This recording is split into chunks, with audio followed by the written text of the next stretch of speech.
to give. Niang looking. Maxey curls. Someone's got to go get that ball. Embiid with it. 4 seconds. Turning. 2 seconds. He needs this shot. It's blocked. And Minnesota prevails in double overtime. Yo, what is going on, guys? Welcome to Sixers Post Game Live. Today we are breaking down our top takeaways from the Sixers loss against the Minnesota Timberwolves, 121-120 double overtime loss. A brutal game, a tough game, a game that we're going to be talking about in our heads again and again and again. And to help me do that, my man, the myth, the legend, he is Justin Brisicchetti. What's up, Jay? I don't know about the myth and the legend, but I am indeed a man.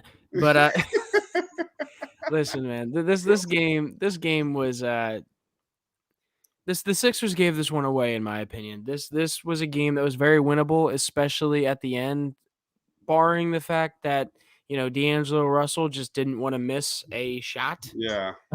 In the last two, I guess what do you call? Do you call overtimes quarters? I don't know. In the last few parts of the game, he just was lights out. On top of that, they just could not run an offense. They could not run a half-court offense. The only offense that was working at the end of the game was giving it to Joel at the half-court and just praying that he would make a fadeaway jumper.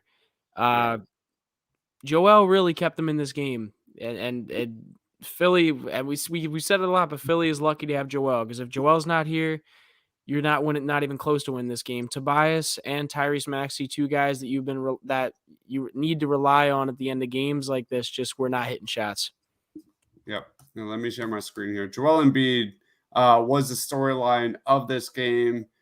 He just returned. His box score was Joel Embiid finished with 42 points, 14 rebounds. He was a plus 11, 2 blocks, 1 steal. He was just absolutely ridiculous in especially fourth quarter and the overtimes here. I'm going to share my screen here so we can look at his shot chart here. But mostly what we saw here from Joel Embiid was a lot of away from the paint offense from the Sixers. The majority of his offense was outside of 10 feet for Joel Embiid tonight. I'm not taking anything away from him. He's clearly, still getting his legs underneath him. I don't think anybody can deny that. But Joel Embiid just really nearly willed the Sixers to a win here when the team was absolutely murderballed inside the paint today. 54 points from the Minnesota Timberwolves inside the paint compared to the Sixers 36. And it was way worse than that. It was way worse than that, especially in the first half when it was like 20-0. It was really bad. The Sixers came back. Joel Embiid came back. It wasn't enough. Any other thoughts on Joel Embiid, Justin? No, man, I think the only thought I have about Joel Embiid is, man, he is just a different kind of guy. Like, being out 8 games, coming back and being able to withstand that amount of minutes. I can't remember how many minutes he played exactly. I think it was he played 45 minutes, scored 42 points in 45 minutes, and he wasn't back. He was out for what, 2.5 weeks, 2-3 weeks. Yeah, that's crazy. That's an insane feat. You don't see that, especially and to me, I honestly didn't expect it, being that we know how Joel Embiid is, and a lot of times when he is out of shape and not in game conditioning, he's sluggish. And mind you, yeah, he was sluggish at times, but the fact that he was able to get up for the end of that game and play to the level that he was playing at is pretty incredible. Yeah. JDS8, thanks for joining, man, says, must be so deflating for Joel to put up a monster game and still lose. I hear you, man. I hear you. But that being said, I think a lot of us watching this game, knowing where the Sixers were last 2 weeks, there's a lot of missing pieces. There's a lot of puzzle pieces on the table that they still need to figure it out. So I think a lot of people expected them to be a little bit rusty coming out the gate, and that surely bit them in the ass in this game. Yola Boy, that is a fun name. I love that avatar there. says Joel Embiid doesn't have the high basketball IQ at the end of the game, being doubled and not passing the ball to Seth. That was really this is a really good comment by Yola Boy, because Joel Embiid was, I feel, watching this game. I'm going to rewatch this game and see where we're at, tomorrow morning. But it feels like Joel Embiid was double teamed literally every single possession in this game. He made several good passes. He ended the game here with what? He had 3 assists to 4 turnovers. So the win goes there 100% to the Minnesota Timberwolves. They double teamed him every single time, right, Jay? Yeah, something I would say. I don't know. I don't necessarily agree with the comment when it says he doesn't have a high basketball IQ. At the end of the game, he definitely should have passed that ball at that moment. In hindsight, you wish he did. But in all honesty, that was on Maxey. That last play was on Maxey, right? Yeah, but I don't think he's talking about that. He's talking about he's talking about a different play. But I think something you a lot of people have to look at is nobody else was shooting the ball well on offense. Nobody else was playing that well. Tobias Harris was 6 for 16. Tyrese Maxey, I believe, was 5 for 15 tonight. There was just no one else was getting hot when they needed it. And Joel was the only one that was hot. So I kind of understand trying to do it yourself at that point, but also you shouldn't have to do it yourself. So it's tough. It's tough. Yeah, Steven says Maxey and JoJo is a dynamic that needs to be worked on. Didn't expect to win tonight, but when you fight like that, I mean, for real, D. Russ went absolutely off. He looked like Summer League with the injecting into his veins cold. I don't know what they say into his veins there, but he was absolutely terrific in the fourth quarter overtimes. Quentin Moore says Joel Embiid can't be relied upon to pass out of an aggressive double team. To be fair, we have seen this over and over and over again throughout Joel Embiid's career. Yeah, wow. Quentin Moore says, I feel like the window has closed. Oh, Quentin. All right, hold on. Let's pump the brake on a regular season game when Seth and Joel Embiid are just getting back into this starting lineup after Tyrese Maxey has been absolutely terrific. I think Doc Rivers needs to, kind of rein it in a little bit. I think we can pump the brakes on that just a tad. R.C. Campbell says Daryl has to get another point guard. That's not false. Thibault and Maxey had bad games. That's not false. I think Joe got tired watching them miss open threes all game, and Danny should play more minutes. Is he injured?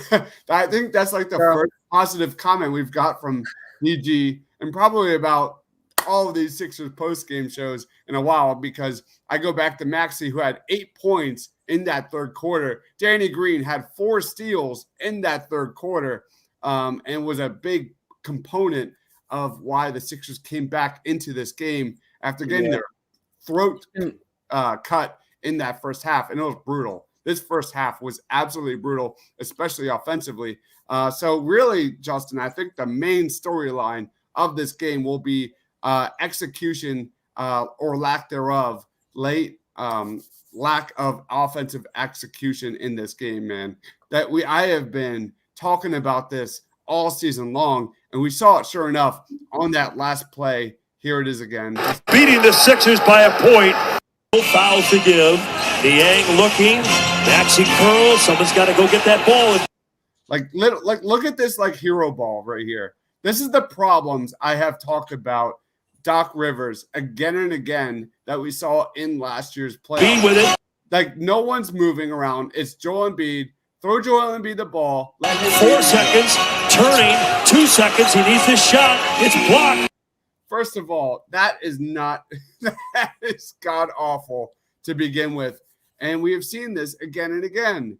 And I don't mean to complain about Doc Rivers. He's a great regular season coach. But when it comes to fourth quarter offense, when it comes to clutch situations, this coach, they don't get it done. The Sixers are top 10 in passes made this year. They are literally among the worst in the league in assists per game in the fourth quarters. In clutch situations, they have 5 turnovers to 8 assists. The team is a -12. The plus minus is 6th worst in the NBA. And you want this team to this team did a great job getting to the free throw line. I'm not going to go there. But beyond this game, they were literally 8th worst in free throw rate.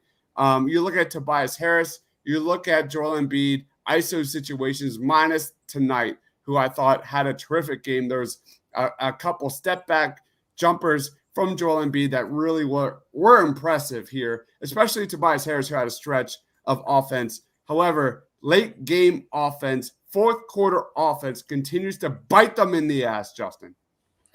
Yeah, it's definitely it definitely has been ugly. I will say, imagine with the type of offense that Doc likes to run in the fourth quarter when it comes to the ISO ball. At least I should say in last possessions, which I would argue that most teams do ISO ball at the end of possessions at last games, especially when you have like the type of player you have in Joel Embiid. But imagine if you had a James Harden or Dame Lillard on the perimeter at the end of the game. That's what it is. That's what it is. That's we've been saying that for a while now. Like Doc's offense, that hero ball offense, clear the space, get the ball into Allen Iverson's hands, is not made for this personnel. It's made for a Bradley Beal. It's made for a Damian Lillard. It's made for guys that can get their own shot. The Sixers don't have that guy. And we saw that in the first half. And I was like beating my head on the fucking wall here because it was all like Tyrese Maxey was a pretty much a zero factor on this freaking team. You looked at his first half stats. It was really bad, man. He was a near zero pretty much every single way. And 8 points in that third quarter, 2 of 4 from the field. But I think that was a huge part of this offense. That's kind of what we've been talking about in these post-game shows. How is Doc Rivers going to integrate Tyrese Maxey's emergence and breakout season into Tobias Harris and Joel Embiid into that heavy ISO pick and roll offense? I don't know, because that's something we have seen with Tyrese Maxey. He has been thriving with Andre Drummond, especially in the pick and roll. He has been thriving in the pull-up. He was basically not involved in that first half. If this was a more balanced offensive attack, more balanced team, we probably get the W here. But for me personally, I'm going to throw this game out the window and allow Doc to kind of get this team, right when it comes to where the ball should be at the appropriate times. Any thoughts on that, Justin, on Tyrese Maxey? Yeah, I feel like today, in all honesty, it's the first game Joel Embiid's been back with the lineup that they've had. And like you said, with Maxey starting and playing to the point that he has been. Because if you really think about it, early in the season when Maxey was starting alongside Joel, Maxey played a very big off-ball role. He did not get as many chances to kind of isolate with the ball. He didn't get as many chances to dive down to the rim as he does now. When Joel was out, obviously Maxey's usage rate went way up. And so you could see throughout the game, they tried to give Maxey more opportunity when it came to either using the pick and roll or just using a pick and roll into the basket himself, or just getting some ISO ball and see what he could do with there. So you could see they definitely made a concerted effort to give Maxey the ball today. And I just don't think it worked out today. I think Maxey had an off game. I think it was a new look that they haven't had in a while with Joel being out. But I also do think the Sixers are still going to struggle. They are going to struggle with guys on the perimeter, with guys who could score big buckets on the perimeter. And not that D'Angelo Russell is the guy who's always going to do that to you. D'Angelo Russell is not going to score damn near 40 points every single game. That's not D'Angelo Russell. He barely missed at the end of the game. But it has been a consistent issue with the Sixers since Ben Simmons has been out. And honestly, it was still an issue when Ben Simmons was here. The perimeter guards killing him on the outside. So that's got to be figured out. No question. You look at kind of what we're looking at with the shot chart. Tyrese Maxey was 3 of 8 inside the paint tonight. At the rim, he's been nearly 74%. Drives to the basket have been up and up and up every single game as we have progressed. That's something to watch. That is 100% something to watch moving forward when Doc is trying to integrate Tobias Harris, Joel Embiid, and Tyrese Maxey, and how they are effective when it comes to winning basketball games. Tyrese Maxey had 5 free throws in this game. Over the last 3 games, he has been tearing it up, especially with getting to the free throw line. So that is not what I want to see. I wanted to see Doc kind of be mindful of Tyrese Maxey and how good he has been. I think Doc Rivers needs to, sniff the salt and realize, what is going on here. And that is not Tobias Harris. That is freaking Tyrese Maxey. Tyrese Maxey needs the ball in his hands moving forward. Let's go to some more comments. Steven says, Maxey and JoJo is a dynamic that needs to be worked on. Didn't expect to win tonight, but when you fight like that, the athletic difference was obvious tonight. Yeah, we have seen that many, many times this season when the Sixers go up against a team, especially with wings, with high athleticism, high length. They really struggle, especially the Sixers shooters, to get open looks. Quentin Moore says, Joel Embiid cannot be relied upon to pass out an aggressive double team. I don't want to go there. We already went through these comments, my guy. Yeah, I've been drinking. It's my Thanksgiving today. Don't get mad at me. Don't get mad at me. ABD says, I think Joe got tired of watching. Oh, we did. My God. I'm Here, sorry. I want to talk about this one. Petronius said Seth should have the ball in the clutch, not Tyrese. Now, listen, although I think Seth is someone who has ice in his veins a little bit, when it comes to getting open with a lengthy defender on him, it has been consistently shown this season and in seasons prior that Seth has a really hard time getting a shot off. So as much as I love the idea of Seth Curry, I don't love it against a lot of long athletic wings. And we just got done talking about how Minnesota has a lot of those kinds of guys. And it most likely is not going to happen with Seth Curry, who's barely over 6 foot tall, with not a very dynamic ball handling skill, with not very dynamic ball handling skills. Steven says Doc Rivers blows at coaching close games. It has been true for ages. And then my man Quentin, one of our regs, says Seth Curry is too small to get his own shot at the end of games. This is it. No, I mean, I don't think he's too small to get his own shot at the end of games. I just think when you're playing against certain teams who have certain personnel, it's going to be tough on him. He has shown at times that he can get his own shot at the end of games. He has. Look to the Atlanta series, last in the playoffs last year. Like, he was literally keeping the Sixers in games. So I don't fully agree with that. I think he is a legitimate, can get shots at the end of games.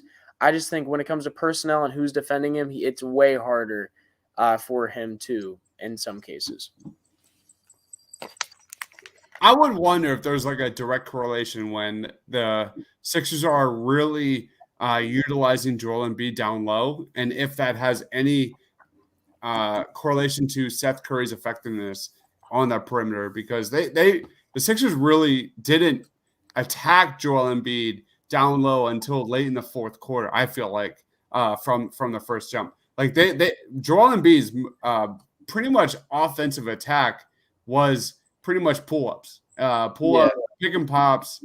There was not a lot of in the paint offense from Joel Embiid. Let me look at it quick. While you're trying to find it, I genuinely think Joel Embiid, a big reason why you're not seeing Joel Embiid go into the paint as much has to do with load management. I have a strong feeling that Drew Hanlon and him and the coaching staff and the ownership have had conversations and been like, listen, it's effective and we love it and we want it, but let's try to wait to the playoffs a little bit so you don't tear your body up before the playoffs. Because you noticed last year that he went into the paint a lot last year. He made a considerable effort a lot last year to do it, but he was in such bad shape towards the end of the season. So I genuinely think that could be a big reason why he's not going into the paint as often. Joel Embiid was 0 of 3 inside the paint at the rim in the first half. He ended there with 4 of 10 from the field there in this overall. So here is Joel Embiid's shot chart. So he obviously had a very strong second half, but let's keep going, man. We have got a lot of comments. I want to say thank you to everyone commenting. Who is your player of the game, man? D'Angelo Russell. What? D'Angelo Russell. No, I'll save D'Angelo Russell for you. No, I'm gonna go Joel. I'm gonna take it from you. I'm gonna go Joel Embiid. Man, like I said this in the beginning of the video, but being out for 8 games straight, coming back and playing 40, what was it? What did I say? 45 minutes and scoring 42 points.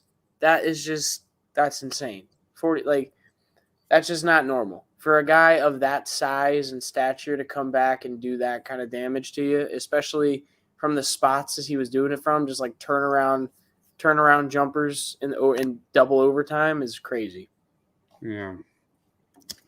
Man, I'm trying to think who would be my player of the game for the Sixers right now, because outside of Joel Embiid, Tyrese Maxey had a terrific third quarter.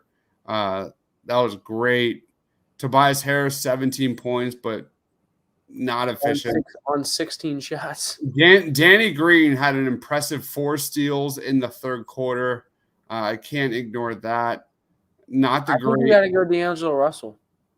Yeah, it's got to be D'Angelo Russell here. What did D'Angelo Russell finish with here? 35 points. Yeah, let's look at D'Angelo Russell. 35 points.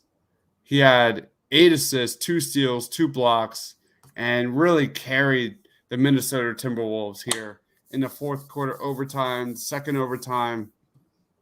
Man, I cannot but think going back to that Summer League game where it was him and TJ McConnell, my man, going into that was such a fun game for a Summer League game. But D'Angelo Russell, unfortunately, is no doubt the player of the game. Any final thoughts, Justin? And where can we find him, man? Yeah, we should talk about the Blue Coats. We can talk about it a little bit if anyone wants to ask some questions in the comments too. But the final thoughts about the game in general. I think the Sixers gave this one up. It's a tough loss for the team because of how well Joel played and how they really did try to win the games. Like you noticed, Doc Rivers, when he knows they can't win a game, he'll put the starters on the bench with 5 minutes left in the fourth quarter if he knows they're not going to come back. They wanted this game. They wanted to win this game, and it just didn't happen. People weren't making shots, and you need people to make shots around your star player if you're going to win basketball games, and that's just how it is. Blue Coats, the Delaware Blue Coats Sixers G League team, if y'all don't already know what it is, they played the Toronto Raptors G League team, the Raptors 905, today at 1 o'clock, and I was down at the Chase Fieldhouse, the Delaware Blue Coats stadium, and it was a good game.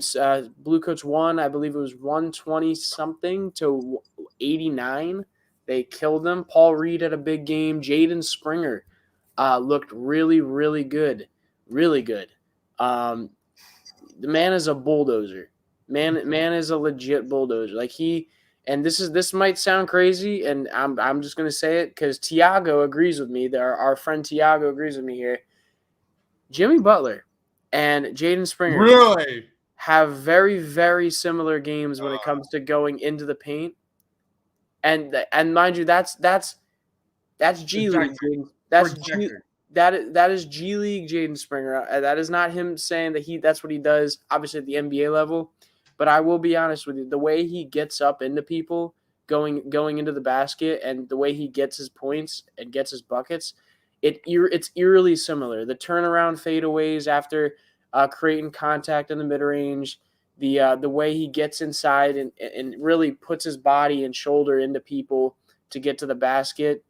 I don't know. It just has that feel. And I know that sounds crazy, like comparing a Jaden Springer, a rookie, to a Jimmy Butler, who's a vet and a star on a team, but it's genuinely looked like that a bit. And the guy just he's younger than me. I think he's isn't he 20 years old right now? And he is a scary looking dude. Like the dude is huge. He's huge. Like jacked, absolutely jacked. He does not look like a 20-year-old if you look at him. Baby face maybe, yes, but like he's big dude. Like if he matures skill wise, like when it comes to hitting more shots and just growing that IQ more, I think he eventually could be something. But I don't think that's coming anytime soon up on the NBA level. Awesome. That is my man over there. He is J_Persichetti. If you want to see Jaden Springer's highlights from today, 24 points against Raptors 905, I think they played. That is on the channel as well. So thank you, everybody, for commenting, reacting with us. We'll be back tomorrow morning for Cup of Joe. We haven't done this in a very, very long time. I need to go to bed, Justin. It's been a long day. It's my Thanksgiving day with my family. I'm going to bed. So drop a like on the video, people. Please, please, please, please drop a like on the video. Even though the Sixers lost, if you like the Sixers, if you don't like the Sixers, give us give it a like anyway. Yeah, give it a like anyway. For Justin, for myself, stay awesome, everybody.